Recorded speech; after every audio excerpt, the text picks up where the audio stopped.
Welcome to the Virtual Memories Show. I'm your host, Gil Roth, and you're listening to a weekly podcast about books and life. Not necessarily in that order. You can subscribe to the Virtual Memories Show on iTunes, or use our RSS feed with your favorite podcatcher. You can find the RSS feed on our websites, vmspod.com or chimeraobscura.com/VM. We're also on Twitter, Instagram, and SoundCloud at VMSPod, on Facebook at facebook.com/virtualmemoriesshow, and on Tumblr at virtualmemoriespodcast.tumblr.com. You can support this podcast and get access to exclusive content with a recurring monthly donation via Patreon. Just visit patreon.com/VMSPod and set up your level of support. Every week you'll get new material from our patron-only blog, and you'll also get to listen to my monthly bonus podcast, Fear of a Square Planet, which features extra material from our guests and is only available to supporters of the show. So visit patreon.com/VMSPod or paypal.me/VMSPod and help me continue to produce smart conversation about books, art, comics, and culture every week at the Virtual Memories Show. All right, Happy New Year. It is now 2017. We took last week off, which I warned you about, because, no one was going to tune in the week between Christmas and New Year's anyway. I do go into my New Year's resolutions in this week's email. And, speaking of that email, one of my resolutions was to improve it. So I've rejiggered it so it's less episode info dump and more like an old style blog entry, more just kind of conversational ramblings by me, if that's the sort of thing you're interested in. The first one went out during that dark week between Christmas and New Year's, and it was pretty well received, actually. A bunch of people actually emailed me to say they like that much more than the old format, which I appreciated. I mean, it's one of those things where you kind of get caught in that rhythm of putting out this regular thing and you don't get time to step back and look at what's working and what's not working. And in this case, having that week off let me kind of step back and at least fix that thing, as well as the formatting for the blog post for the show. So you can sign up for the email at VMSPod or at chimeraobscura.com/VM. Anyway, it's a new year. I did 50 episodes last year, which is insane given the workload at my day job. I actually was looking back thinking I took more weeks off than I did, and one of them was only because my dog died, and I was kind of in the middle of dealing with that. The other one was that Christmas to New Year's week. So I'm hoping I will be able to keep up the pace, but don't be surprised if we get to this time next year and it's only 48 episodes instead of 50. Plus side, I do have the first 6 guests for 2017 either recorded or scheduled. So it looks pretty good so far. Now we kick off this year with episode number 199, which means next week is episode 200. I got a big surprise for that one. But my guest for this week is Michael Tisserand. He is the author of the new biography Crazy, George Harriman in Black and White, which is published by Harper. And that's Crazy with a K, because George Harriman was the creator of the comic strip Crazy Cat, both with a K. Crazy is a wonderful book. Harriman's one of the greatest cartoonists ever, and the fact that he never had a full biography before now is kind of insane. It's also kind of understandable, because, here's the deal. Michael's book starts out with a story from 1971 where this professor wrote in a newspaper about his attempt at writing an entry in the Dictionary of American Biography on George Harriman. He knew George was born in 1880 in New Orleans, but his research came to a halt when the only New Orleans birth certificate for a George Harriman in that time was marked COL for colored. Harriman, of course, was white. Except he wasn't. As it turns out, George Harriman was a Creole of color, but he lived his life as a white man after his family left New Orleans for Los Angeles around 1889. And his racial identity never came out in his lifetime. He died in 1944, almost 30 years before this story of trying to write his little biographical sketch. And that 1971 discovery kind of leads to a whole new perspective on Crazy Cat, Harriman's great achievement. Not that it wasn't held in an extremely high regard already, but this adds a whole new layer of interpretation and understanding to it. So what I want to say is Michael does this fantastic job of research in Crazy. He goes back into the records of Harriman's ancestors, chronicles the evolution of George's art, explores his relationships, his working life, the whole milieu of working in newspapers in the 1910s to about 1944 when Harriman dies, and what that whole culture is like. And that's really one of the best parts of the book, is just the cartoonists and the artists and all the people hanging out in the newspaper world back then. It's really a remarkable book. He also manages to evoke the magic of the Crazy Cat comic without using more than a couple of individual panels here and there throughout the book. There's no full strips or full Sunday pages that are run, and yet he manages to bring out the graphic elements, the linguistic elements, the shades of meaning within what Harriman's doing in that comic. It's just a tremendous achievement. And I'm really glad Michael and I were able to get together at his home down in New Orleans last week. I was down in Louisiana for Christmas with my in-laws, and we made plans to get together and really had a nice conversation. So here's Michael's bio. Michael Tisserand is a New Orleans-based writer whose most recent book is Crazy, George Harriman, A Life in Black and White. His other books include The Kingdom of Zydeco and Sugarcane Academy, How a New Orleans Teacher and His Storm-Struck Students Created a School to Remember. Michael's work has appeared in the Oxford American, The Nation, The Progressive, and on WBEZ-FM in Chicago. The former editor of New Orleans Gambit Weekly, Michael's 11-part Katrina series, Submerged, was published in alternative weeklies across the country.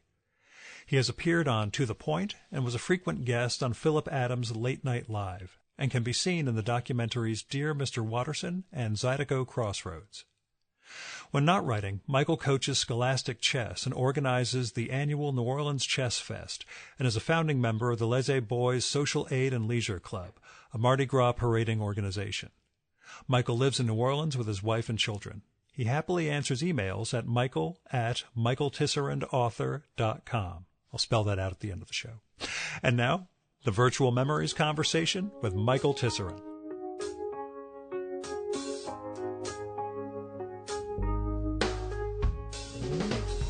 All right. Well, it's been it's Boxing Day. It's the 26th of December. I'm sitting here surrounded by mounds of dog hair at my feet from my office, which I'm still working on cleaning up to podcast levels.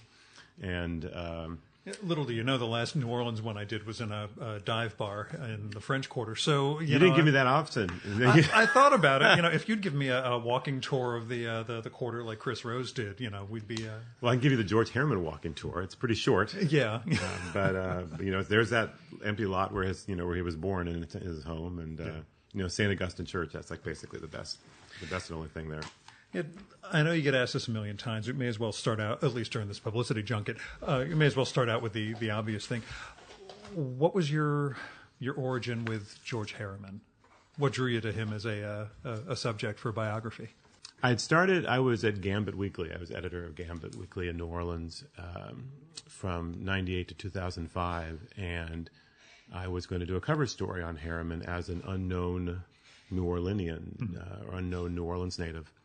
And I had loved comics, so the chance to do a cover story on a cartoonist, that was a good excuse to do that.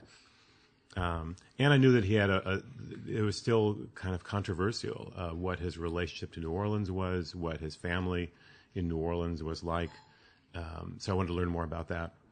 And that was sort of the last thing I had on my docket to write before Katrina hit, and I was up in Chicago for a couple of years. And then this Masters of American Comics exhibit that went from Los Angeles to, fortuitously for me, Milwaukee to New York showed up in that summer of 2006, and I took my kid to go see it. Miles, he's 6'4" now, but I was carrying him around at that time and reading. The second room was all Crazy Cat. It was all original George Harriman art. And I was reading all the comics aloud to him, and he was laughing at them. And I was marveling at the work and felt some kind of strange kinship too, I think, with Harriman being sort of an exiled New Orleanian, which is how I felt at that time. And I also felt an incredible need to document New Orleans history. So, and I was looking for a project that touched on New Orleans that I could write in Chicago. I thought I was going to be in Chicago for a while. So it all kind of came together, and fortunately, I was able to find a publisher that wanted to go with it. And what took 10 years? There's I went to go hear Eric Larson do a talk here, and he talked about his process of writing, where he spends many, many months deciding if a good idea is actually workable and you can actually make a book out of it. And he talked about ideas he had that were great topics, but there just wasn't the material there to make a 90,000, 100,000 word book out of it. And I just skipped that process. I knew I wanted to write about George Harriman. He is, of course, one of the greats in American cartooning, and I would say in American literature. And I knew that people wanted to learn more about him. I'd already found out just in my beginning work stuff that nobody else had heard of before. And I just skipped that process and said, I'll do it. And then when the time came to sit down and write it, there was a time of slight panic there. When I found out that, thanks to Fantagraphics, I was able to get all the Crazy Cat comics to look at right away. So I was able to read all the weeklies and all the dailies.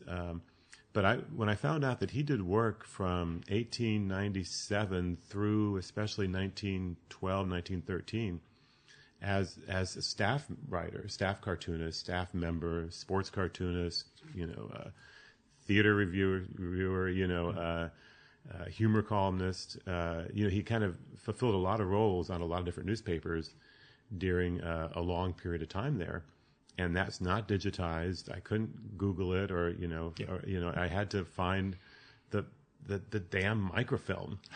The curse of cartooning, right? Nicholson Baker's book about the death of how people got rid of all these American newspapers, and we only have this microfilm, which is like a poor copy of the glorious early American newspaper.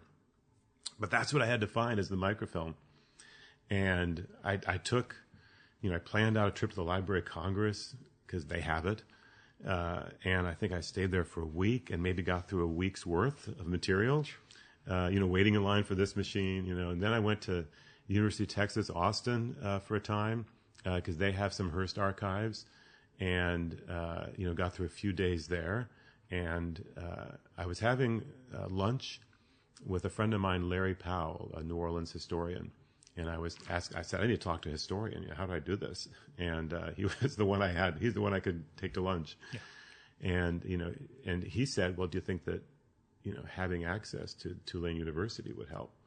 And thanks to him and to the history department, to the library at Tulane, I was able to spend about a year to a year and a half doing very little professionally, except sort of surf the interlibrary loan process and get in 4 reels from the California Museum, 4 reels from Library of Congress, 4 reels from University. There's one in Chicago that was able to supply some things. And I just spent all that time bringing in reels and spooling through them over at Tulane, happily just about 10 blocks away.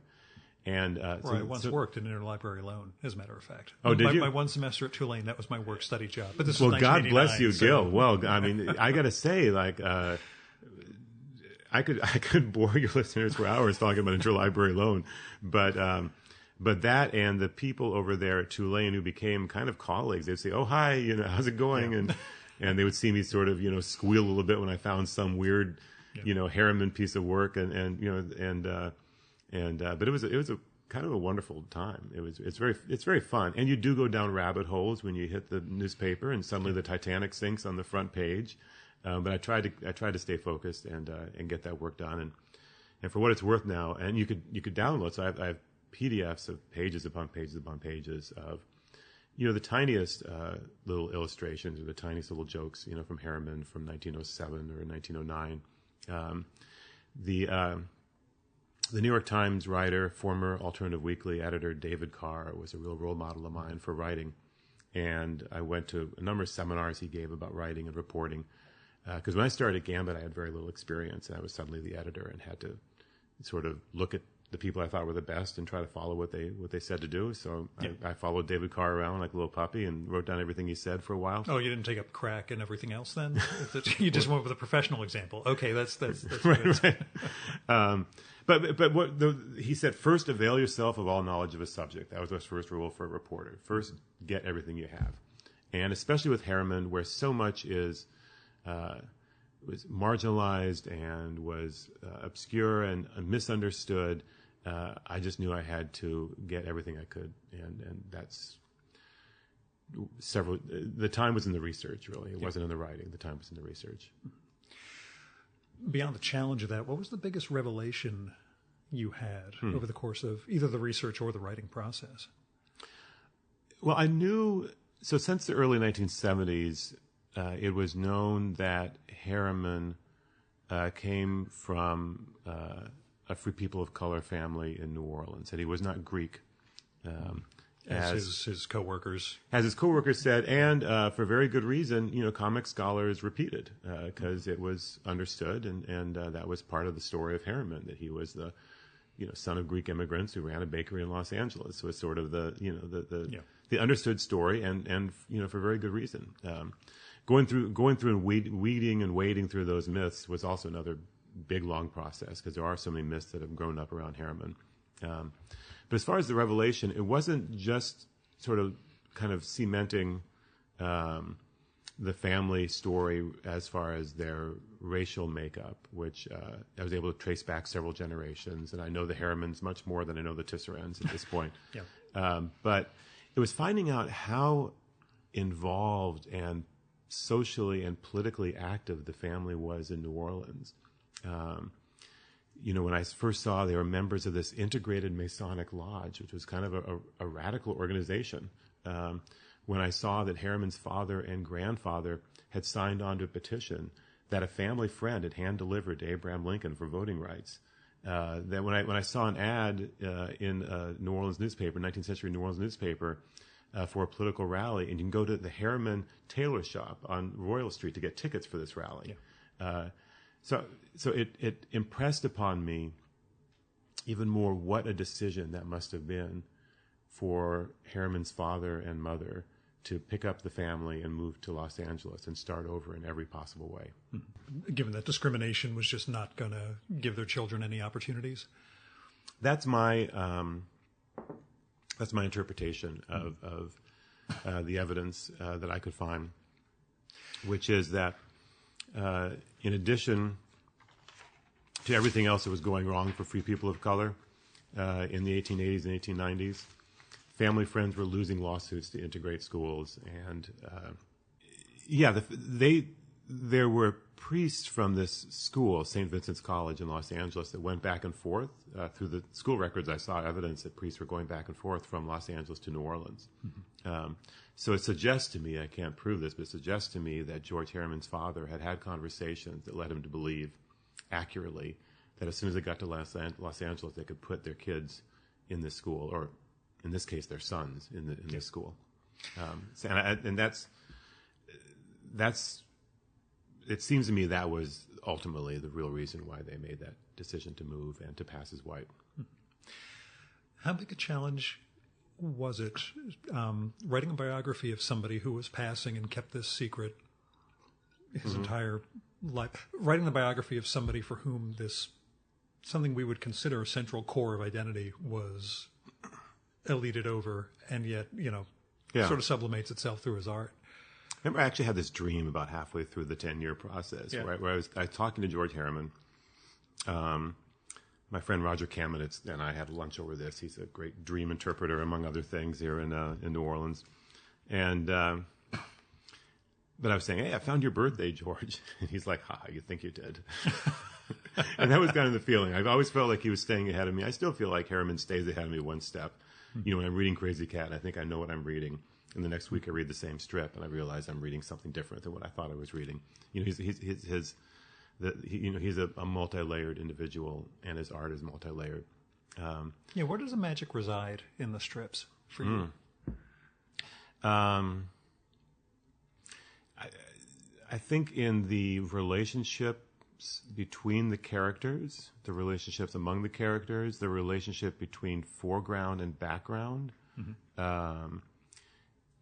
When you see Ignatz talking and a cactus reacts to the conversation in the background, suddenly what you think is just marginal, you know, the scenery becomes prominent.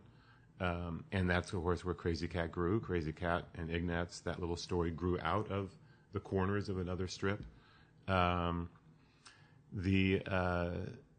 continual surprising shifts of identity and the dismaying of any attempt to figure out what's happening with those. You know, Doug, when the art critic shows up and says, "Oh, look, a study in black and white," looking at Crazy Cat and Ignatz, and goes away, and Crazy and Ignatz says, "Let's fool him. You be black, I'll be white."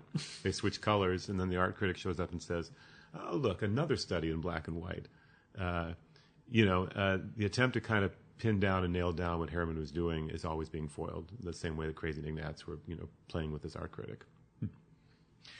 Do you have a sort of Winsor McCay versus Harriman rivalry thing at all, or not? Because I used to have that with Kirby and Alex Toth, and right. And, I'd always wondered if that was a Catholic versus Protestant way of seeing these greats of 20th century cartooning.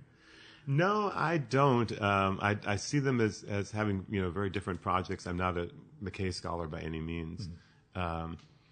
And McCay did he brought his son into the strip, right? So it was a very personal strip for him, even though there's this sort of formalistic elegance, to the strip in kind of a different way than Harriman's, which seems more kind of scratchy and improvised sometimes. No, in fact, I was always trying to find more, since they are two giants, the two giants, probably. I was always trying to find more moments when they crossed paths than I was able to find. Yeah. I did find one dinner in New York. They were both in attendance. And there are a couple of Crazy Cat homages to Little Nemo. There's one where Crazy Cat falls out of bed in that same kind of angle in the final final panel. Found no similar moments when Winsor McCay was nodding over to George Harriman and putting in a brick, throwing from one panel to another, that I found at least. Or a mesa or anything in the background. No mesas, as opposed to so many of the other cartoonists. They were constantly talking back and forth to each other in their strips. Harriman put in there was one day he put in Seeger Mountains for L.Z. Seeger, the Popeye cartoonist. And the next day, he actually drew the mountains as two cigars. And he was always talking to his friend Tad Dorrigan, putting in little comments about the illustrious. My daughter Cecilia Tisserand coming in, who has seen the Coconino County for herself. We've taken some trips there now. The family trips all got oriented toward comics research the last 10 years. But anyway. So they're often, all the cartoonists, he would talk about the illustrious Tad Dorrigan, or put in something about his close friend Rudy Dirks, who did the Kastenjammer Kids. But I never found similar things with Winsor McCay. So I was never able to really tease out their friendship beyond the fact they shared an office at times and went to some of the same functions. Yeah, how much did you pick up on both newsroom culture back then and the cartoonist culture, or the subculture within that of these guys, and the camaraderie they had, or potential rivalries? When I sat down with my editor, that was the part that had to be edited the most. Yeah, because I just became enamored by all these little anecdotes of rascally behavior and fooling around and pranking and doing goofs, and I was able to find a lot of material about it because a lot of the early journalists wrote memoirs. So there were lots of stories, and that's what they liked to write about, right? They didn't write about other stuff. Yeah. They wrote about fooling around with their colleagues. That was, they wrote about the fun. They didn't write about the long hours. They didn't write about whatever else. Sadly, they didn't write too much about their family life, which I would have liked to have heard more about. But they wrote about those times in the office. And then when I was able to find this unpublished, fairly lengthy interview by a guy named Boyden Sparks, who talked to Harriman. He was trying to do a biography, which he never wrote, about Arthur Brisbane, William Hearst's right-hand man. And so Harriman talked a lot about those times and clearly loved also relishing in those times, mostly about shirking work. In fact, there was a story about Winsor McCay in that, where Winsor McCay would leave his hat on the I'm sure it's true, right? It has to be true. Yeah. Where Winsor McCay would leave his hat on the chair so Arthur Brisbane would think he's still working, but he would tie a string to it, so he would leave, and then he'd pull the hat, outside the door and be gone for the day. Yeah. Did you have that? You were an editor at an alt weekly. Yeah. Did you find any similar vibe, or was that really, such a distant period in terms of what newsrooms were like, what journalists were like, that it didn't have a parallel to? Yeah, that's a great question, because we had a lot of fun, and I can imagine. I figure alt weekly and New Orleans, that's a deadly combination. But yeah, it was. No, we had a lot of fun. There's they have descriptions of in Harriman's life of going to Jack's, and spending late nights there with somebody playing the ukulele, and our version was spending a late night getting an issue out and putting Springsteen on loud, but that same idea of making having a really enjoyable time doing that kind of work. Definitely carried through. Of course, a major difference is that women. My boss was a woman, and some of the strongest writers and most skilled reporters were women at Gambit, who I worked with, which is of course very different from a very male-dominated society. That the early newspapers, especially at least in the art room, which I spent the most time investigating. There was a couple exceptions, Nell Brinkley being one of them. But largely this was a guy's room, and they were making guys' jokes, the kind that would no longer be. Well, I guess are still go on, right? But have a. That's locker room talk. Sorry, that's. Oh my gosh! Yeah. No, never mind. I didn't bring that up. Right. No. Yeah. No. But thankfully, other voices have come into our newspapers. Do you think and are still being brought into the newspapers? Do you think the guys? But it was fun. Yeah. And that's a feeling I get from. I mean, even when it was hard and there were deadlines, there would be these crashingly fun times we had. And I absolutely thought about that. As I was writing alone at my desk with my microfilm reels for 10 years, I often longed for, in fact, I sort of thought, should I try to get a desk in some fun environment like Gambit was when I was there, which I imagine is similar to the feeling that Harriman had after he left New York, after he left the Hearst art department, got to Los Angeles, and he had to figure out where he's going to work. He had teenagers in the house like I do, and he could have holed up in some room somewhere, and instead it appears as if his good friend Beanie Walker, with whom he worked at the Los Angeles Examiner, Beanie Walker was a sports writer and editor. And had started working for Hal Roach's studio, which is called A Lot of Fun. And that's where the Laurel and Hardy movies were made and the Our Gang movies were made. And they went on a couple fishing trips, Beanie and Hal Roach and Harriman. And somewhere along the lines, they came up with the idea of Harriman setting a desk up just at the Hal Roach studios. I tried to find any financial records of the Hal Roach studios that suggested that Harriman had a formal relationship there, but absent of those, it seems as if he just set a desk up and was welcome there, and he was kind of this novelty, the local cartoonist drawing Crazy Cat in the corner while the movies are being made around him.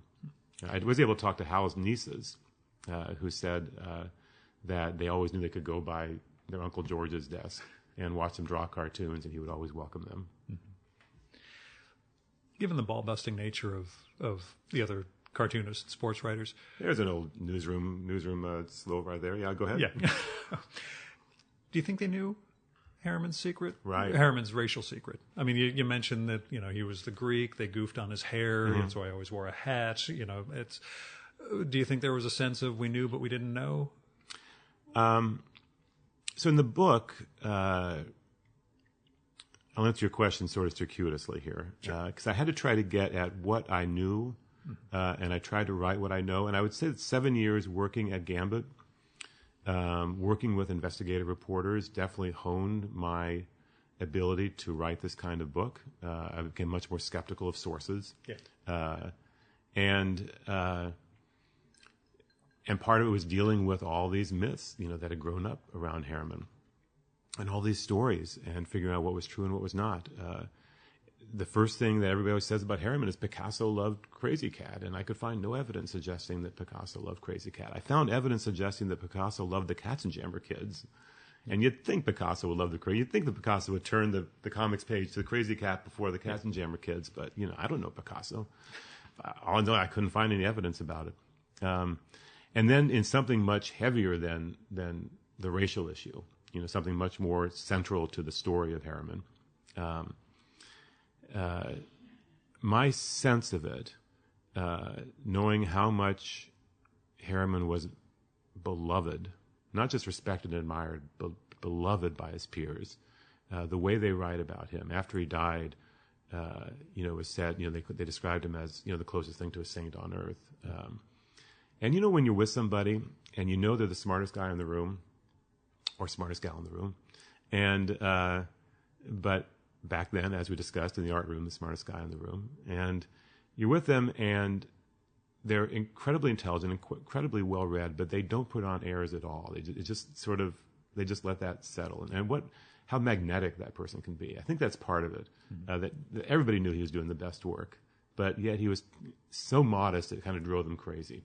So he was beloved, well liked, and the last thing anybody would want is for a scandal to erupt around his race, for God's sake. So even though they joked about his hair, and I did find evidence, this is one reason I spent a lot of time looking at this microfilm reel. I was trying to find those jokes because I knew people said they joked about his hair, but if I didn't find the jokes, I didn't know what to believe. But I found some of those jokes in print, and Harriman did comics that, looking at now, seem very like candid discussions about race and racial passing. But even though that was all going on, it seemed as if there was kind of a don't ask, don't tell policy, in a informal don't ask, don't tell policy. I guess they usually are in effect.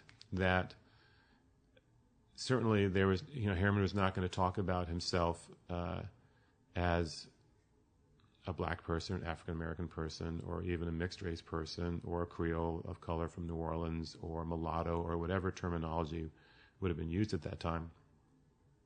And that was not going to be talked. He was not going to be talked about in that way.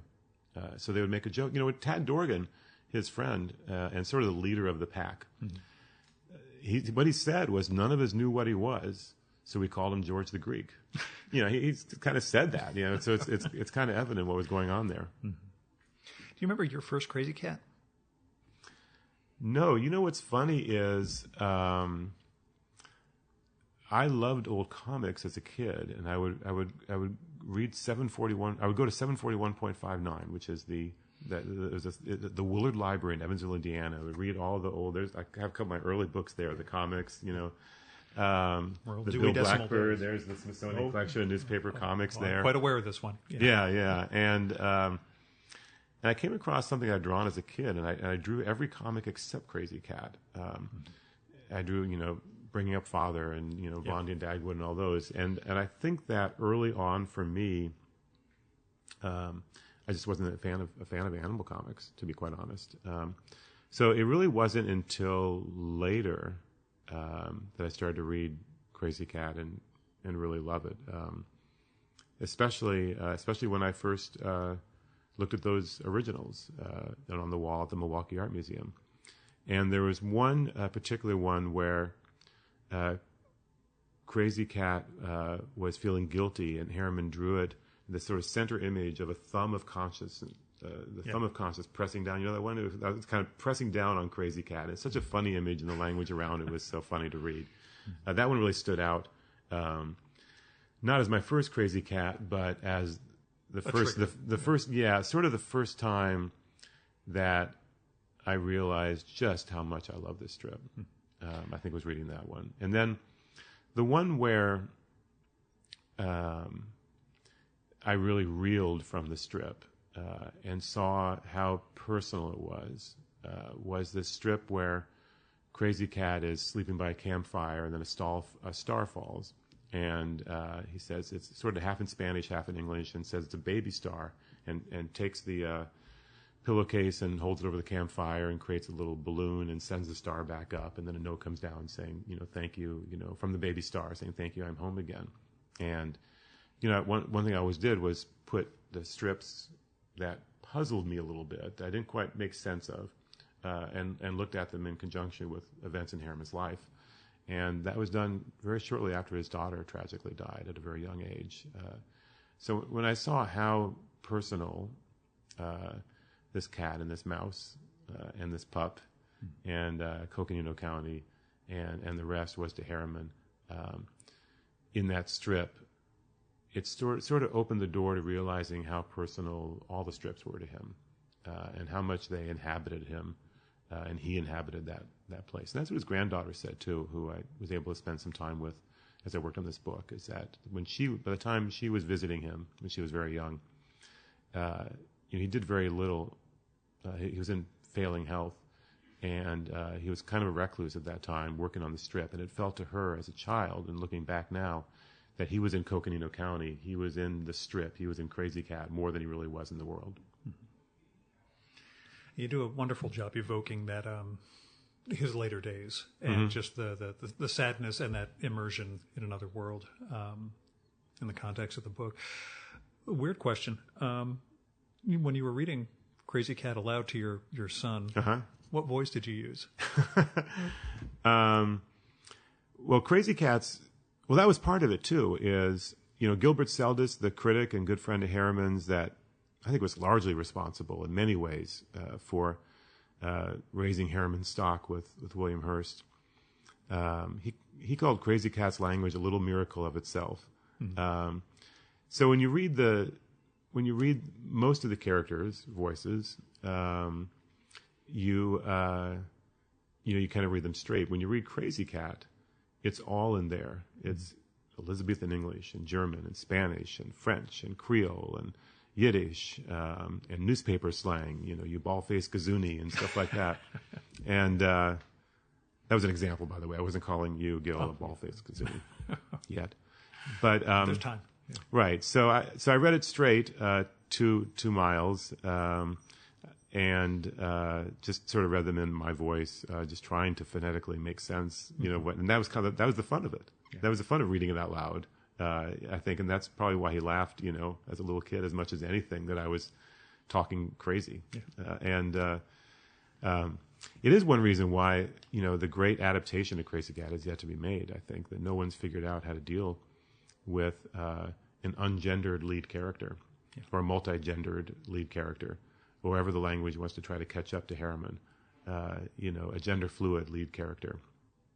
And I think that's one reason why Crazy Cat feels so much like it was written in 2017 or 2018. That it feels like he's always one step ahead of our attempt to figure out identity and he had his own sense of identity politics, and they were magical, and he treated it as if it was something. Indeterminate, fluid, ever-shifting, and mostly I think he treated language as something just wasn't up to shouldering the kind of burdens we were trying to put on it.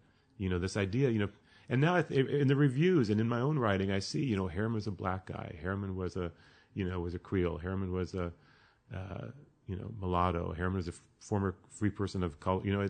It's Harriman stays ahead of our sort of clunky ways to try to describe both him and his work, I think. That's what I'd wondered, if you drew a conclusion about him, or if you felt that he's inescapable, not just in terms of those, bases of identity, but, right. As a human being. If I drew a conclusion about him, did you feel as though you ever really captured, or were you able just to capture facets at a time? Yeah, that's exactly, and that's, I talked about the research, but that also went into the 10-year project. Is somewhere along the one of my favorite things that was said about the book is Roy Blunt said that my research enhances but doesn't diminish the mystery. Nice. And that was actually my goal. I realized about halfway through that was going to be my goal, that I was going to write a biography of someone that I, in many ways, don't understand any better than when I started the process, that in many ways stays ahead of me, that stays magical. I was able to present information and put Crazy Cat and George Harriman together in time and return to George Harriman to history and explore the places that he loved and introduce the people he loved and find moments of relationship between him and these places and these people, and especially the relationship between Harriman and his own work, and give that to the reader and hope and trust the reader will make those connections. And it's been very gratifying to find that that's worked for a lot of readers, that they don't need me to say, Harriman felt this, Harriman knew this, Harriman was depressed, Harriman, sought to, pick up his pen and figure out a way to describe to X, but more, and it's my conclusion that the most miraculous thing about Harriman's life, and why I think we return to him, and why he seems to keep emerging over and over again, never fully goes away at any time since he started cartooning in the late 1900s, late 1800s, is that he does continually surprise, that the comic continually surprises, and in his life he continually surprises me. Do you find a risk of over-intellectualizing or academicizing Harriman's work? Well, not in your own thing, but in the introductions to his work, it's always struck me that it can be a little bit daunting when you have, heavy-duty academics. Umberto Eco going into the semiotics of Crazy Cat can Absolutely. make it seem very unenjoyable as a comic itself, I guess. Right. There were a couple lines in Umberto Eco's essay I really liked, though. His descriptions of the variety of Ignatz's brick toss and the sort of continual variations on the theme. I think that's a section I quoted in my book from Eco. And E.E. Cummings, E.E. Cummings' love of Crazy Cat was lifelong. He had Crazy Cat comics on his wall, as a college student. And shortly after Harriman, and you see these letters where they're trading Crazy Cat comics back and forth, and you see you see Cummings, as many do. I continually read letters from Harriman's friends, and they sort of slip into Crazy Cat talk because it's hard not to do. Oh, trust me, I found myself doing that while I was writing emails to people while reading your book. I just found my language growing a little more fluid. It's very difficult, But you see Cummings doing that. And there's really not a bright line when Cummings' crazy talk ends and his own poetic voice emerges. I'm not saying he was like, he was aping, Crazy Cat or anything like that. But you do see this really deep influence on Cummings' own poetic voice.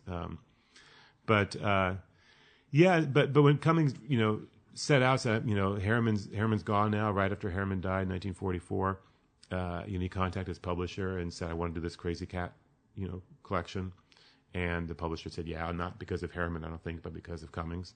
But his introduction talk, was in the middle of World War II, talking about how Crazy and Ignatz and Officer Pup sort of represent the height of democratic ideals and democracy, and and then, but I think that is Harriman one time said, that the idea of Crazy Cat is often what people bring to it, that people bring their ideas to the work. And I think that's one of the reasons why it remains so exciting of a strip is that people can bring discussions of gender or sexual orientation or race or any other topics to the strip. And like many holy texts, they can find work that answers their questions in really unique ways. And so no, I didn't include a lot of that information in the book, but I've read some great academic texts on Crazy Cat. My friend Jared Gardner has written really well on it. I've seen great essays by Adam Gopnik, Sarah Boxer, Peter Maresco, and many others. And I know of a few that are being worked on as we speak. And my hope was to try to give a factual biography, rewrite, restore bring Harriman back to history, and create a sort of shared understanding of what Harriman's life entailed during that time that he was on this planet, and hope that information can lead to more and greater academic and intellectual and philosophical interpretations of the book. That's actually one of my great hopes, is that this sparks more academic work on Crazy Cat and not less. Cool. What brought you to New Orleans? Oh, well. Not to shift gears rapidly, but all things come together, I find. I was a theater major at Northwestern University, and not sure that I want to continue being a theater major. And I could have done something easy, like become an undeclared undergraduate or gone to a different degree. But instead, I read a couple works. I'd read George Orwell's Down and Out in Paris and London. That was especially toxic for me at the time. And Jack Kerouac, that old Crazy Cat fan himself, and others. And so decided to come down to New Orleans and work in the French Quarter and job around and do that kind of thing. And I'd traveled New Orleans as a kid before, and it was sort of the most far away, exotic place I could get and stay in the country, I think. And it's not America exactly, but go on. Not exactly. After 2005, we find the new project is to remind people that it is America. But certainly we also do cherish those things about us that make us different. And I take to that quite a bit. I take to that feeling here quite a bit. So over the years, I kept moving away from New Orleans, but coming back again. And it just stuck. When I started writing, I was actually up at the University of Minnesota finishing my degree, and my first published article was an interview with Irma Thomas, the Soul Queen of New Orleans, and it just kept going from there. Yeah, what got you started in writing?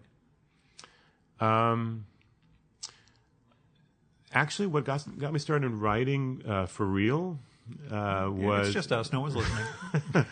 was as opposed to sort of little. I was always writing stuff. As a little kid. Yeah, exactly. I put the real thing.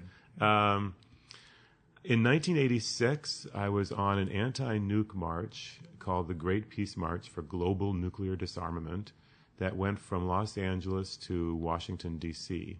For 9 months, and it was a great transformative experience in my life. We did not dismantle the nuclear stockpile, sadly. But I think we did remind people that dissent is a great American tradition, and it can be a good thing to speak up for what you think is right. And so I found myself on this thing, and I ended up working with media with the march. So one of my things I would do would be to help find some reporter and walk them around the camp when they showed up from some small town paper in Iowa or Nebraska. And I met a guy named Mike Sager, who was a terrific writer and editor, and widely published. And he was doing a cover story for the Washington Post magazine about the march. And he created a work of narrative nonfiction about that, about the experience.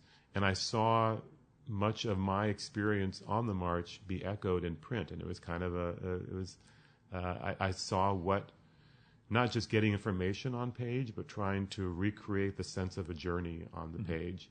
And it was really revelatory for me. I hadn't, I'd read In Cold Blood, and I've read some great works of nonfiction, but for some reason that's what the one hit that me. you were part of the source material for. Yeah, and I saw that transformative moment. I saw, him bringing his talents and, some of the ideas of nonfiction writing and what that could do to take an experience and to recreate the mood and feeling and the motion, the forward motion of that experience, and put it on page. And I think that's what kicked it in for me.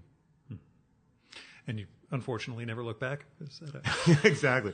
Yeah, I just kept finding more and more works like that. I think the next book that really jarred me was Michael Gilmore's Shot in the Heart, about his brother Gary Gilmore. And this was a book, Norman Mailer had written The Executioner's Song. It was not it was Gary Gilmore, the first person in modern times to be executed in Utah. But it wasn't just, it was incredible. It was a family story for Michael Gilmore. It's about his brother.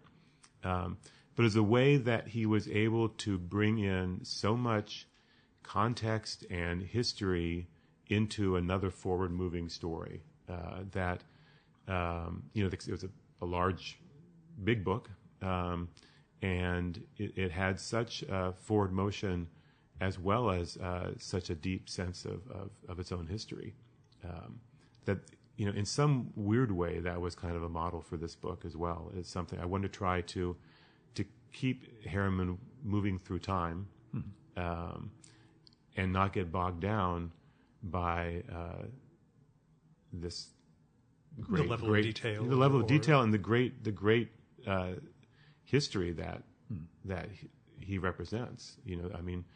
There is the story of race in America has not, to now, really, I think, fully dealt with both mixed race individuals and racial passing. There's a few great texts on it. Bliss Broyard's book, One Drop, is certainly one of them. There's some works of fiction. But, it's come up in talking about this book with others, how much racial, the saying he passed for white, it's thankfully an antiquated term. It doesn't make sense now. And I was dealing with so much as a product of history that when I talk to young people, passing as white, I look at them, they look at me blankly. Why would there? Yeah, right, exactly. I had a friend saying that he was showing the Jackie Robinson movie to his daughter, and she was like, "But why wouldn't they let blacks play baseball with white people?" It didn't occur that there would be a reason to segregate. Right. It just seemed like such a bizarre and alien notion. Right, and what they've seen in their, my kids, for example, 18 and 15, what they've seen in their lifetime is a transformative moment for dealing with issues of sexuality and sexual orientation. Where when I was in high school, there was nobody passing for white, but there were people passing for straight. Yeah. And they faced the same life and death consequences. One of them, who I grew up in high school with, is no longer with us, and because they faced the same kind of life and death consequences that Harriman faced, when he was in his 20s, working on a newspaper where there were headlines about somebody who had been discovered to be, have, as the paper put it, kinky Ethiopian hair, hiding under a wig and that kind of thing. I don't recall, because it was the very beginning of your book where you mentioned the 1971 biographical note about discovering his birth certificate. Yeah. Was there a backlash at the time? Do you remember, or was there any response beyond the we didn't think that he might be Creole or white or black? Right. It did, and there were a couple of articles that in comics journals, and there were some letters back and forth about that by people saying, well, that doesn't make sense. I knew Harriman, or, I knew somebody that knew Harriman, and it wouldn't make sense because he trafficked in racial stereotypes in his cartoons, which is absolutely true. Sometimes in really unique ways that sort of subverted the stereotype, and sometimes, just as a cartoonist working with this language and not really fantastic, unique, subversive ways. You have the anecdote where he corks up for a charity minstrel show. How about that? That was. You couldn't have come up with that as fiction. No, and this is why I hit the microfilm for so long. Is I was not looking for that, and when I found it, I did not necessarily. I was necessarily happy that I found it. Right. He was part of the tradition, even when he was commenting in personal ways, just like with I'm sorry, I'm blanking on his name right now.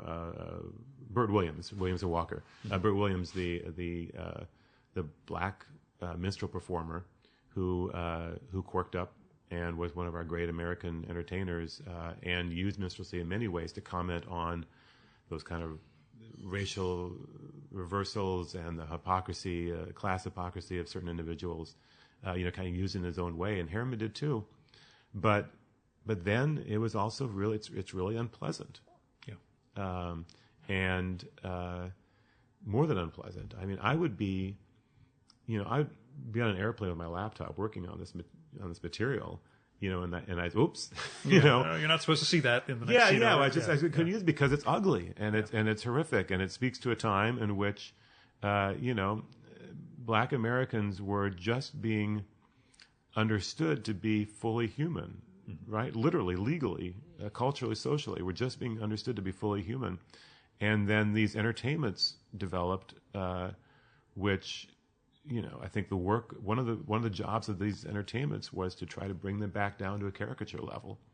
So it's a very painful, difficult time. But I think that with Harriman, we have someone who found himself in the middle of this and worked his way to a really magical understanding of who we are as people, and magical and intensely personal. Magical, intensely personal, and I would say magical. I don't mean like pull a rabbit out of a hat, but just in this kind of mystic way. That I think what Harriman discovered was beauty, and he committed himself to beauty. In one of the few really serious interviews he gave, he said that people don't ask him enough about the landscapes he draws, the northern Arizona, southern Utah landscapes. But to him, that's as important as any character is in the comic. And I think that devotion to beauty, he often riffed on this Navajo prayer. This woman I met who knew Harriman as a child, Navajo woman, said, that she grew up with this prayer the way you grew up with with the national anthem or declaration, or the Pledge of Allegiance. But it's in beauty I walk, and beauty before me, beauty all around me, and beauty behind me I walk. My world walks in beauty. And I think that vision of beauty pulled him out of, this is my interpretation now. This is the kind of stuff I didn't put in the book, because I wanted to give people his life and a reported life. But my interpretation is largely that vision of beauty pulled him out of this black and white, dichotomy that society kind of put him in when the family left New Orleans and had to live a life in black and white. Did you want to be a cartoonist? Yes. You asked why I wrote this book. I'm not going to say that it was just so I could hang around cartoonists, but that's certainly been a nice part of it. Did it make you feel better about yourself? I'm just kidding. Go. Thank you very much. I wrote my book, The Kingdom of Zydeco, and did other music journalism. Getting to ride around with a Zydeco musician as he was making, doing the barnstorming, dance hall, late night drives across Louisiana. I pinch myself and wonder what, how could I possibly be here? And the same situation when I was able to, have lunch with Mort Walker and his sons and Jerry Dumas and others, and meet Patrick McDonald and these cartoonists who, there's something about the combination of text and graphic, and I'm not an expert scholar of cartooning the way others are. But there's an immediacy to the work that I'm drawn to, and my favorite book is Mouse. If I had to choose, it's hard to choose, right? But if I had to choose one, it would be Mouse, and it's not just because of the text; it's because of what was done visually in that book, as well as the story that he told, in words. When I was a kid, it was Charlie Brown, it was Peanuts, and I would draw Snoopy and Charlie Brown constantly and obsessively, and I think I was an only kid, and felt different than like many kids do, maybe all kids do. Didn't feel like I quite fit in, and Charlie Brown was. Quintessentially that. Yeah. I mean, what other character? I mean, Holden Caulfield later on, you don't read that when you're 4 years old or 5 years old. What other character gave you that sense of, answered that sadness, that gave you an outlet for grief and loneliness as a kid, that all kids feel, but only Charlie Brown at that time, for me at least, spoke to that.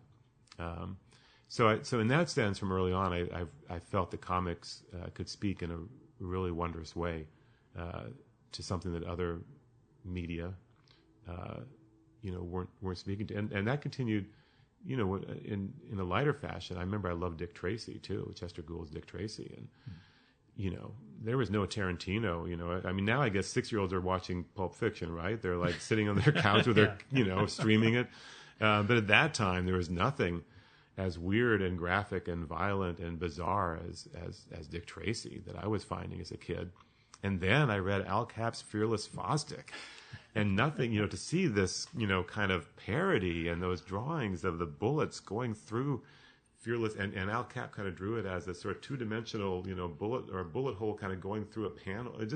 It was just weird and bizarre. And then of course, the more as you discover Mad Magazine. I was going to say, you get the Kurtzman and Elder moment where you get discover Mad and your brain blows out. Exactly. So Harriman's not in your face with a weirdness like that. You have to spend time with Crazy Cat to really see what Harriman's doing. And I would most recommend, reading it aloud to really see what Harriman's doing with the language, and spending some time with the pictures and really looking at the whole page, and then going panel to panel. And you're a Sundays guy over a dailies guy when it comes to Crazy Cat? I love it all. But if you had to take one or the other. Boy, you're just like, Winsor McKay or George Harriman, Sundays or dailies, Coke or Pepsi. I don't know what you're going to ask me next. If I had to take... Which of the two children would you... I'm just kidding. Yeah, I shouldn't have told you I had 2 kids. I mean, nothing is like the Sundays. The majesty of the Sundays, and the fact that Harriman approached every page like it was an open blank canvas that he could move on to, and act out what he wanted to act out. This big open stage. Mm-hmm. That said, though, there's something really immediate about the dailies. I find some of his most personal work in many ways to be about the dailies. Some of his most interesting statements to me about race and gender show up in the dailies instead of in the Sundays. Plus, you get the Tiger Tea weed thing. So plus you get these ongoing narratives like the Tiger Tea weed thing. Yeah. That was my first exposure back in, speaking of Art Spiegelman, when Raw ran, I forget how much of the Tiger Tea strips in an issue, the one of the digest size or the smaller size issues of Raw, which they printed that one section on crappy paper just to play up the pulp aspect of it, which seemed kind of like defeating the purpose since you were archiving this great stuff. But anyway, that's there are very few dailies available right now. I'm going to reach over here. I'm very proud to have contributed to this one. Crazy Cat by the Library of American Comics Essentials, 1934, a great year for Crazy Cat. And then Craig Yo, a writer and publisher, put out a series of the Tiger Tea strips, Yeah. And that's also out and available. It's for those if there's one or two of your listeners who don't know the Tiger Tea strips. There's this form of tea that Crazy it's just hard to narrow it down. But anyway, it has to do with Crazy Cat discovering this thing called Tiger Tea that creates a new personality for Crazy Cat and creates new personalities for anybody fortunate enough to imbibe the Tiger Tea. A little worm becomes an attacking python. A violet becomes an attacking plant. Which is interesting to me. That one thing about Harriman, and there's early on there were jokes about Crazy Cat finding catnip and going into an ecstatic dance. Yeah. That was actually the basis of a ballet in 1922 in New York at Town Hall of Crazy Cat. But later on, Harriman, who was incredibly modest, self-effacing. His friends even talked about him having an inferiority complex. It's interesting to me that what Crazy Cat gets out of the Tiger Tea isn't necessarily this kind of trippy sense of abandon, but it gets courage and boldness. And that I interpreted that as when I read the letters from Harriman's friend talking about him being so shy and retiring and modest, that kind of lit up for me. The Tiger Tea story lit up in a different way for me. Now, we mentioned guys like McKay, Harriman, Dorgan, etc. It's one thing that's always struck me as amazing about cartooning in America is that it started at its peak, and we can say in various respects it's gone downhill ever since.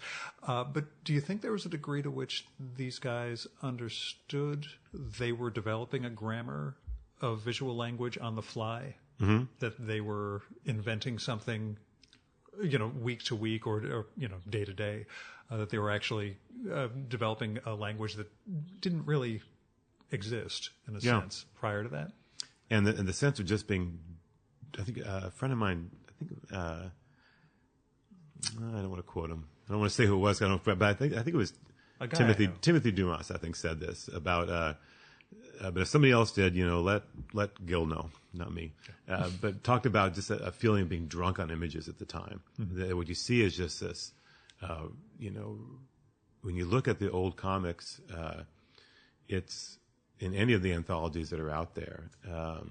I recommend probably the best one is Society is Nix by Sunday Press Publishing.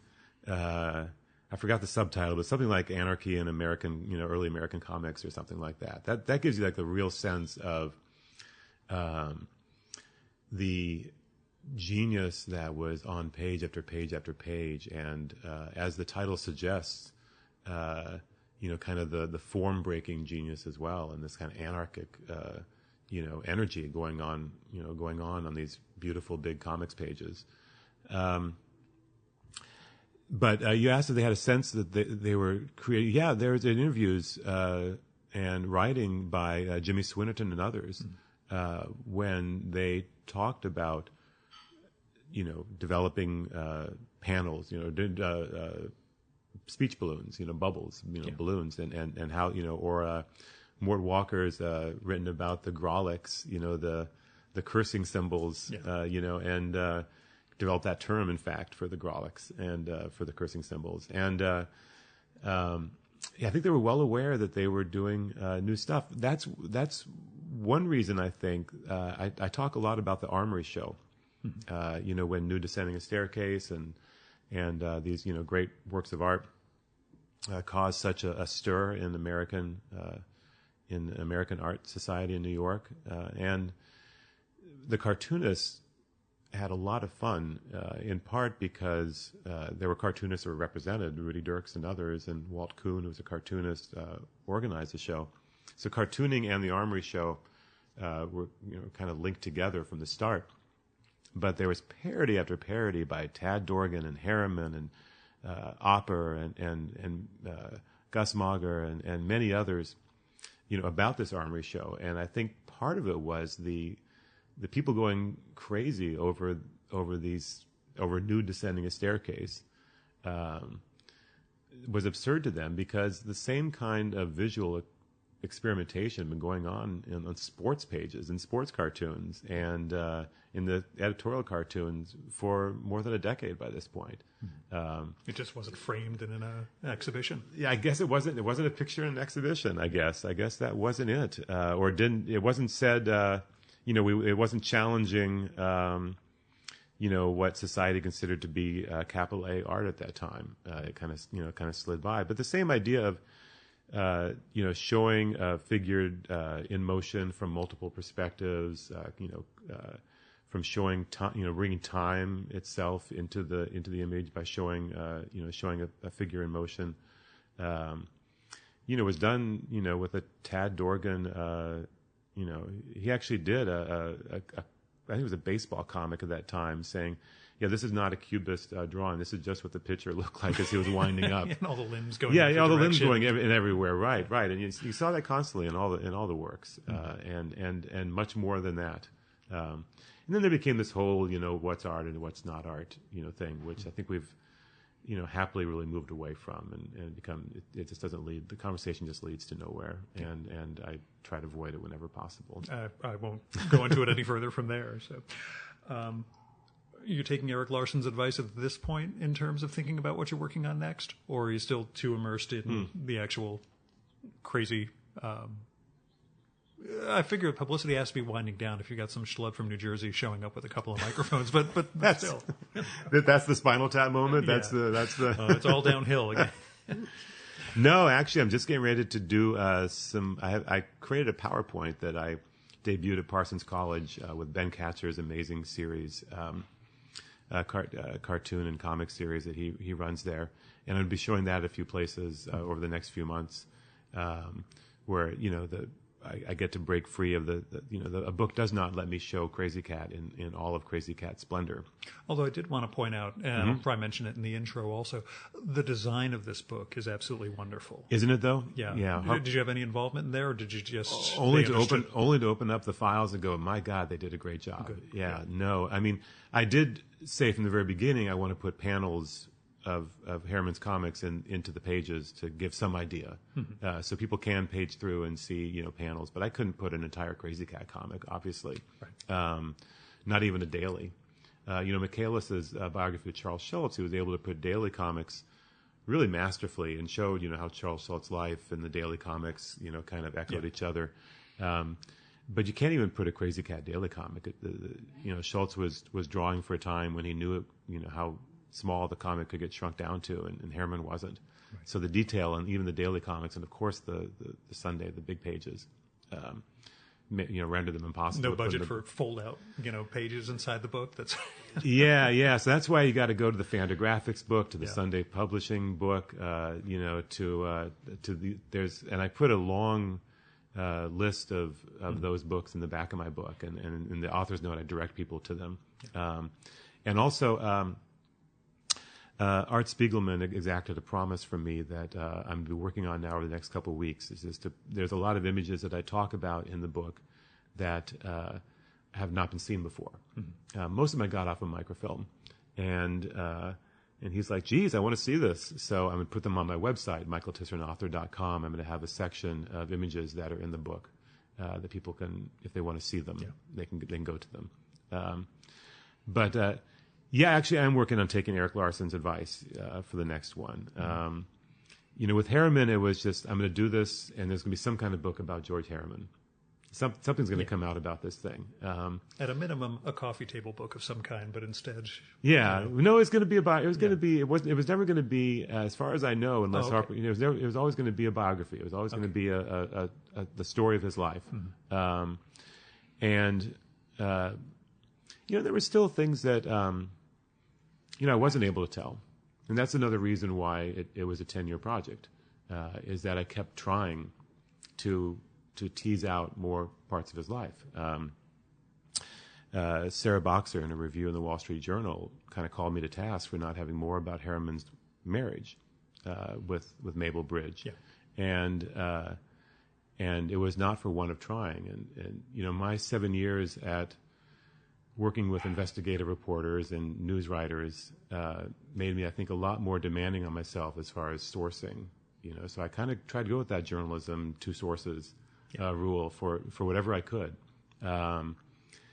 So I was not content with going with third-hand accounts or things that seemed to be contradicted by the physical evidence or the documented evidence. So I had to put in the book, quite blankly, I said there's less information about his domestic life. There are no letters between George and Mabel. There are no stories. There's nothing written about in interviews with Harriman about his marriage. The only moment that I found that revealed to me something about his feelings for his wife was really just one letter when, after she had died in a tragic car accident, he was planning a surprise party for his daughter and wrote a letter to his friends sending money to Arizona for the surprise party, and said the idea was his wife's, that she'd tell him things. And this was after she had passed on. So that told me something about his grief, but very, very, very little about it. So that desire to fill in the gaps of Harriman's life propelled my writing forward, and I would spend many weeks going down rabbit holes, with Mabel Bridge, for example. I found her will. So it listed some family members, her sister, and different people. I spent time trying to track down these names to try to find somebody to tell me more about her, and it just didn't lead anywhere. Mm-hmm. Harriman appeared as himself in a silent movie, or appeared as a cartoonist in a silent movie, and I spent a lot of time and enlisted lots of friends to try to help me find copies, but that didn't exist either. I do have a past guest who might be able to help you out with that. Who is that? Ben Modell. I don't think I asked Ben. Okay. Silent movie accompanist, and also does the he helps the Library of Congress identify silence that they found that they have no registration or information for. They still pop up. Yeah, I mean every week you hear stories. He puts out DVDs every so often of these things. Yeah. The great moment of getting introduced to him was actually a past guest, David Leopold, who was Al Hirschfeld's archivist. Yeah. Met him, recorded with him, great conversation. He says to me after, you really got to interview my friend Ben.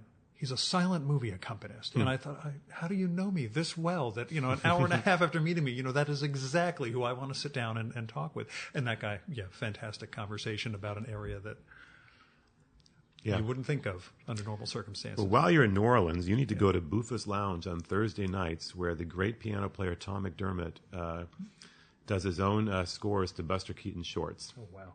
And they're terrific. Cool. So we'll talk about that later. Yeah. You ever thought of fiction? Or are you really a nonfiction / reporting guy? I've barely thought of it. Okay. It's never seemed, the idea, I read fiction, of course, but I never had that moment when, like I described reading Mike Sager's article about the Peace March in 86, where I was so, not only kind of the magic of it was revealed to me, but I also felt as if it was something that I could do and wanted to do.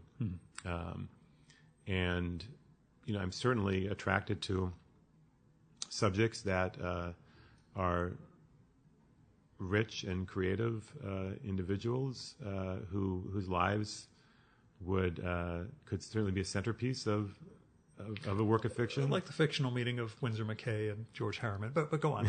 Yeah, right. Not that I'm giving you ideas. Right. Yeah. So sort of like a George and Windsor a meeting, that kind of thing, a one-act play.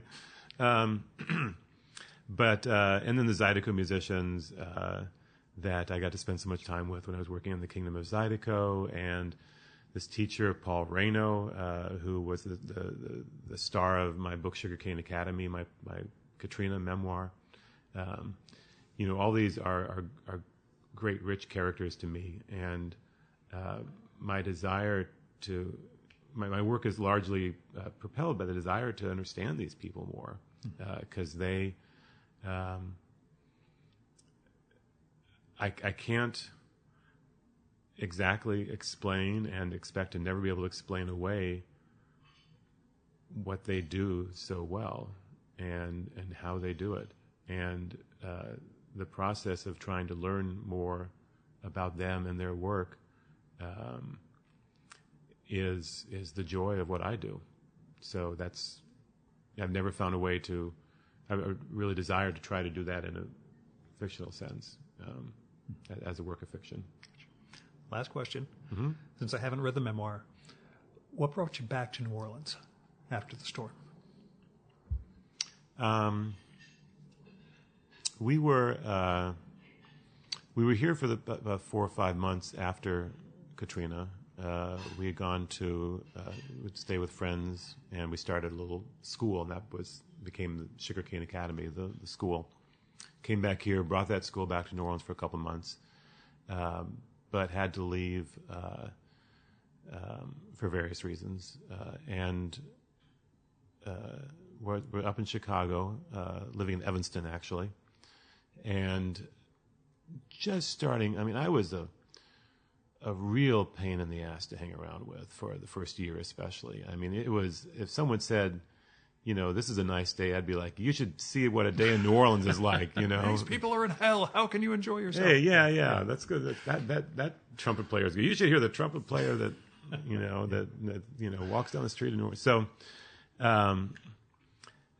But I'd met some great people and become friends, and I was just starting to figure out myself post Katrina, and an opportunity developed for my wife, who's a pediatrician, and our move away from New Orleans was largely propelled by her practice closing and her boss dying after the storm, and a new practice being opened up in the Vietnamese American community in New Orleans East, and they're looking for a pediatrician. And it was an exciting opportunity, and we were still very connected to New Orleans, so we decided to come back. Should I read the memoir? I would. Am I going to get more depressed than I am for the Chris Rose stuff? Or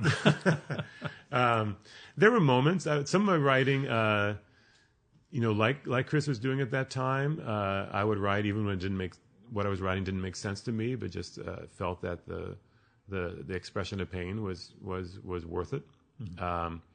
But no, the memoir was largely about the inspiration that I got from this teacher, Paul Reynaud, and Megan Nealis, another teacher there, and other teachers who were part of this school, this little ad hoc one-room schoolhouse, sort of, ephemeral moment, this moment of time, and how the idea was to try to get our kids back on their feet, but really it was about, us trying to get ourselves back on our feet again. So it was a really... just sort of like a quiet little moment that meant a lot, and I think actually the story is a very hopeful one. Do you feel the city's, I don't want to say recovered, how would you characterize the city? I guess it's been 11 years. Yeah, I try not to characterize cities in general because I think the city exists with that family that never made it back because they got screwed out of their home, and someone's still not doing well because of what, so I think the city exists with every single individual and family that was in the city in 2005 and how they're reacting now. I think that a lot of the future of New Orleans reflects, problems with a lot of the future of a lot of cities in the United States. And I'm certainly concerned moving forward about what New Orleans is going to be facing under a new administration, the kinds of needs that we've had. More casinos and hotels. Go on, sorry. Well, exactly, right. Yeah, we almost had a Trump hotel, actually, that got scuttled after Katrina. But whether we're talking about New Orleans or other cities, poverty and education and crime, aren't unique to us, and feeling as if there is a general lack of concern about these issues as the most vulnerable citizens in our city experience them is not unique to New Orleans. What is unique to New Orleans is the precariousness. Well, that's it. This isn't even unique to New Orleans either, but the precariousness of the city in an era of rising seas and global warming continues. New Orleans, Miami, other cities, New York, face this as well. But we still have a levee system that's not going to hold up. We still have wetlands that have been,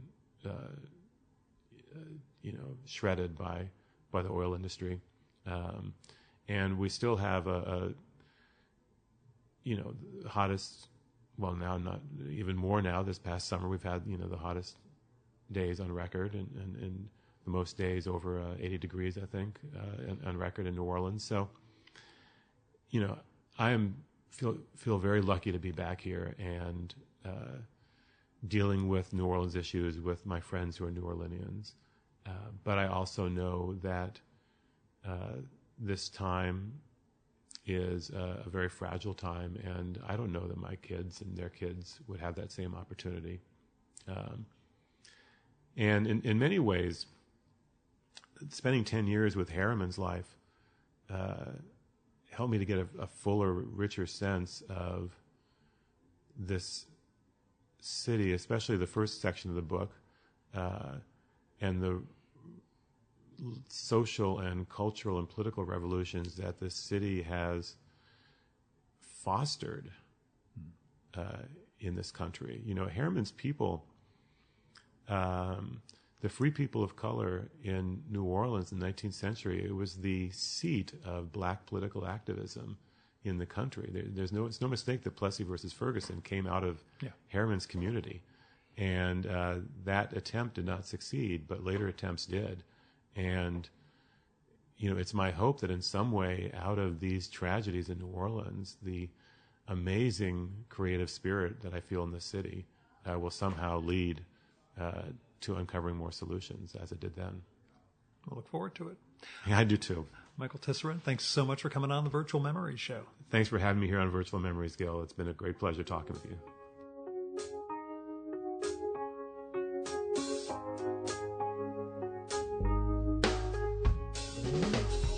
And that was Michael Tisserand. Go to michaeltisserandauthor.com to find out more about his work, the reviews of Crazy, his great new book, and lots of other fun stuff. Michael and author are spelled like they sound. Tisserand is the toughie. That's Tisserand. And go buy Crazy, George Harriman, A Life in Black and White, from Harper. It's available everywhere, including the airport bookstore in New Orleans. I was happy to find on the way home. It really is a wonderful book. There's so much to it. There's so many layers, and he does such a fantastic job of research and writes so beautifully. It's really one of my favorite books from last year. Now, once we wrapped up, I asked Michael, as I always do, so who are you reading?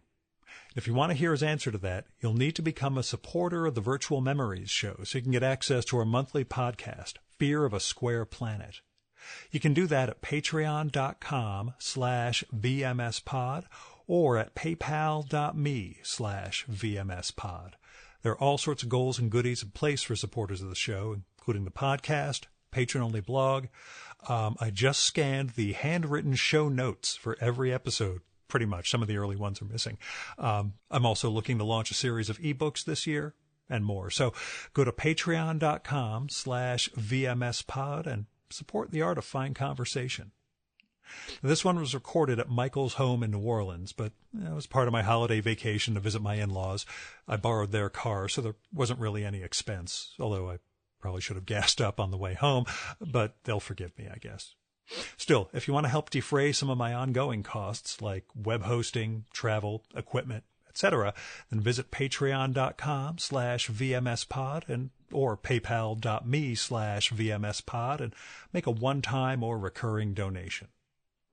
A special thanks go out to supporters Paul W. Jones, Kevin Katila, Michael Janizik, Fred Kish, Jonathan Kranz, Andrew Mason, Greg Tanner, Zach Martin, Craig P. Steffen, and Ron Slate for going over and above in their support of the Virtual Memories Show. We've got the full list of show supporters at chimeraobscura.com/VM. Our music for this episode is Nothing's Gonna Bring Me Down by past guest David Bayerwald, used with permission from the artist. David's got a reunion project going with his great 80s band, David and David. You can find out more and support that at facebook.com/DavidandDavidMusic. And that is it for this week's Virtual Memories Show. Thank you so much for listening. We'll be back next week with our 200th episode and a super special guest by my lights. Come back next week to find out who it is. Until then, you can subscribe to the show and download past episodes at the iTunes Store or at soundcloud.com/VMSpod. You can also find all our episodes and get on our email list at either of our websites, vmspod.com or chimeraobscura.com/VM. I mentioned earlier I've revamped the weekly email so it's a more fun, personal thing rather than an info dump about the new show and past episodes. So sign up for that. It's really easy to unsubscribe if you don't like it. You can also follow the Virtual Memories Show on Twitter and Instagram at VMSPod, on Facebook at facebook.com/virtualmemoriesshow, and at virtualmemoriespodcast.tumblr.com. And if you like this show, please go to iTunes, look up the Virtual Memories Show, and leave a rating and review for this podcast. That'll help us build a bigger audience, and that's one of my resolutions for 2017. Till next time, you've been listening to the Virtual Memories Show. I'm your host, Gil Roth, and you are awesome. Keep it that way.